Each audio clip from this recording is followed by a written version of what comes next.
Alright, so in this video, I'm going to be going over the email campaign strategy that we do implement for our SaaS clients and specifically how we set that up. And really, I'm just going to be giving a kind of basic overview of it. So if you are getting started with your email strategy, kind of how you can go about it to see effective results. So the first thing that I do realize kind of when I go and audit accounts is that most of the time it's kind of all over the place in terms of the strategy that a SaaS company is actually trying to follow. So they might send one campaign here to a segment they created, then another campaign to another random segment, and there's no actual way of tracking results, seeing how results can be improved, how results can be iterated, whether goals are being hit. And what normally happens because of this is that they kind of send sporadic emails and they never see an improvement in conversions, retention, ARPU, MRR, activation, or any of the core metrics. So I'm going to go through how you can actually improve those and make your whole campaign strategy a lot simpler. So the first thing that you need to do, and you definitely already have this done probably, is that you need to just have two core segments. So these are kind of the first two core segments we create, and they're of buyers and non-buyers, and this is obviously incredibly simple. And once you set this up, you want to go ahead and segment each of these segments again, so you have four segments overall. So you want to break down the non-buyer segment into those that have gone through the free trial and those that have not gone through the free trial. And if you don't have a free trial in place or a freemium model in place, obviously this still applies. But the main thing is that those that have shown higher intent and those that have lower intent.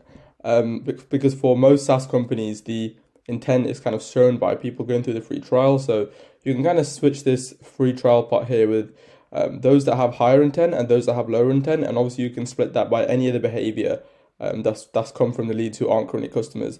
And then you can break down the people who are customers, the buyer segment, into separate segments for each of the plans that they're on. So if you have three plans, then you'd have three separate segments. And what's also important here is that you really identify the customer profile or the avatar or the ICP of the people who buy each of those plans. Now, obviously, there might be a bit of overlap in terms of who buys which plan, but you kind of want to try and pinpoint down the type of customer that's buying each of those plans. And that's why we segment it, because then once we kind of understand the customer avatar that buys plan A, B, and C, then we can send specific emails that target those ICPs of A, B, and C. So that's kind of the idea here. And then you also want to kind of obviously segment your list by how people are engaged. So super simple, just have a 30-day engage segment. Engage meaning that someone in the last 30 days has clicked on an email, opened an email, or actually purchased and been added to the email list. So those kind of three actions, because some people just simply aren't responsive on emails at all, and emailing them essentially isn't probably the best way to get in contact with them. And then once we have these segments created, these four core segments, we're going to go ahead and have a really super simple strategy for the non-buyers and the buyers, so that you won't get confused and you can make sure this is being implemented on a consistent basis to actually see results and iterate based off that. So for those that haven't gone through the free trial, we're going to send campaigns focused on two things. The first one is teasing value. Now, what I mean by that is you don't want to give the whole pie straight away, the value of the full SaaS straight away, but you can kind of take individual parts. For example, with a cold email sending platform, the individual part might be how you can maximize deliverability, or how you can write effective cold email scripts, or just a part of the value of the whole SaaS. And then we link that part of the value to the software in the email. So for example, we might go into a bit of value on deliverability, how they can improve it, and then link in the cold email sending platform, if that is for as an example, at the end of that, and then link it to the value that we're teasing. We don't really want to give a full playbook away of how they can do everything in one go, because then we kind of give the whole pie away and don't have any leverage left. We also can simply just have upsell emails. So these are just sales focused emails.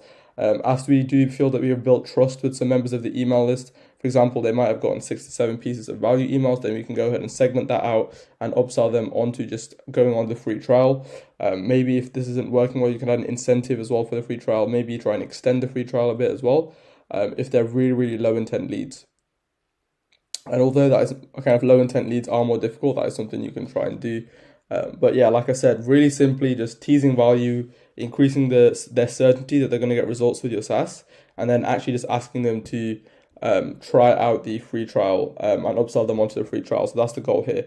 If they haven't gone through the free trial, the end goal is to get them to go through the free trial. You can simplify it by just thinking about it like that. For those that have already gone through the free trial, again, we're going to be adding the teasing value part of it. adding specific value in segments of the overall value of your SaaS. So kind of focus on particular parts of it. For example, like I said, going back to the cold email platform example, you might try and focus on lead scraping, how you can accurately scrape the right leads that you can send to you to get the maximum reply rate, sales calls booked, and clients. And then, like I mentioned, link that to your cold email sending platform or your SaaS. But that's kind of the procedure we follow with kind of deciding where we can actually tease this value. And then obviously the goal here, if they have gone through the free trial, is we kind of have two options. The first option, the most common one, is to just simply have sales emails or sales campaigns focused on upselling them onto the paid plans. And in both these situations, we want to directly call out the future state, and we want to get them to take the action immediately with urgency. Just as kind of something I wanted to add on is that when we do send these emails, we're looking for direct response copy. So we want a direct response from the people reading the emails to go ahead and purchase or upgrade onto the free trial plan. So once we've got this in place, we've got the teasing value for both, and then we've got the asking them to free trial and got them upselling onto the paid plan.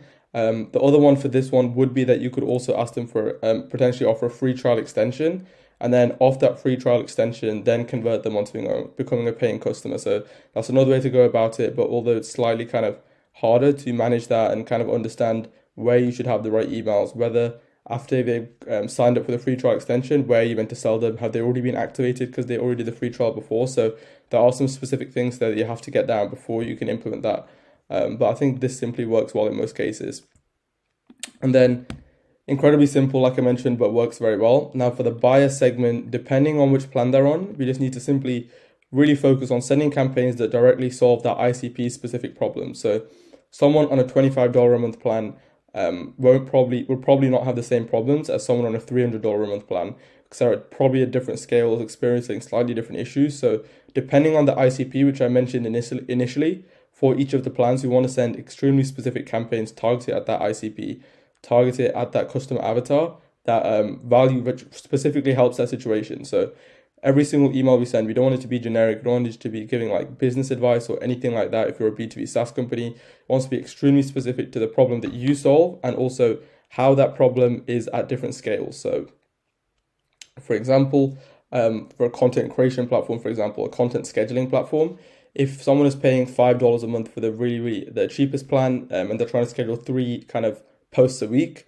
they're going to have different problems to someone who's paying for a $400 a month plan and trying to schedule 500 posts a week, right? So even though they're solving the same basic problem of platform scheduling, we want to make sure that we're helping them solve even more specific problems depending on the scale they're at.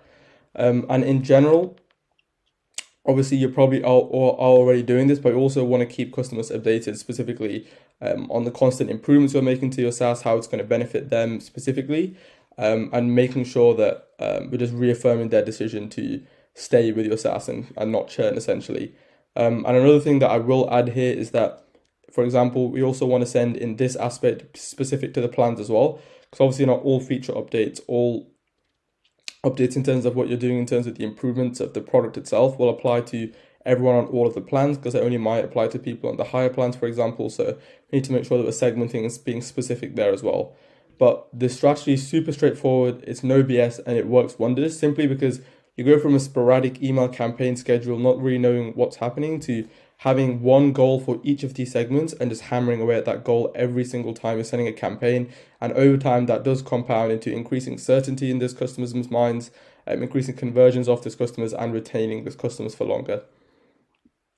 And like I said, instead of having 10 things to say, we have one goal we want to hit for each campaign we send, and each message is much more potent. We stop diluting every message. So hopefully that was helpful in terms of the overall email campaign strategy. Feel free to, I guess, implement this whole process. It shouldn't take long. I've tried to make it as simple as possible. And if you are interested in seeing us at Air Digital, if we can help you implement these, then feel free to let me know, and I'm happy to see what we can do. But hopefully this was helpful for you regardless.